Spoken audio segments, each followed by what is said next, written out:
കൊട്ടിയൂർ വൈശാഖ മഹോത്സവത്തിനെത്തുന്ന ഭക്തജനങ്ങൾക്ക് കഴിഞ്ഞ 17 വർഷത്തോളമായി അന്നദാനമൊരുക്കുകയാണ് സേവാഭാരതി.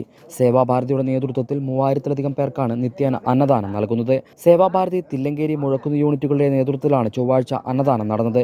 ഇക്കരെ കൊട്ടിയൂർ ക്ഷേത്രത്തിന് സമീപത്തെ അന്നദാനത്തിന് പുറമെ കൂത്തുപറമ്പ് തൊക്കിലങ്ങാടിയിലും കണ്ണവത്തും മണത്തണയിലും സേവാഭാരതിയുടെ നേതൃത്വത്തിൽ അന്നദാനം നടക്കുന്നുണ്ട്. 17 വർഷമായിട്ട്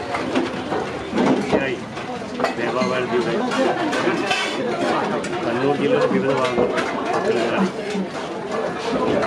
കണ്ണവർ ഇവിടെ അന്നദാനം നടന്നു വരുന്നുണ്ട്.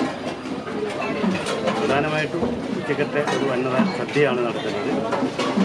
ഈ ഇന്നത്തെ പരിപാടിയിൽ തില്ലങ്കേരി പഞ്ചായത്തും മുഴക്കുന്ന് പഞ്ചായത്തും ചേർന്നാണ് പരിപാടി പങ്കാളിത്തം ഉറപ്പുവെച്ചിരിക്കുന്നത്. ഏകദേശം ഒരു 3000-4000 പേർക്കുള്ള അന്നദാനമാണ് ഇപ്പോൾ നടന്നുകൊണ്ടിരിക്കുന്നത്. നല്ല ഭക്ഷണം കൊടുക്കുക എന്നുള്ളതാണ് ലക്ഷ്യം. ഹൈവിഷൻ ന്യൂസ്, കേളകം.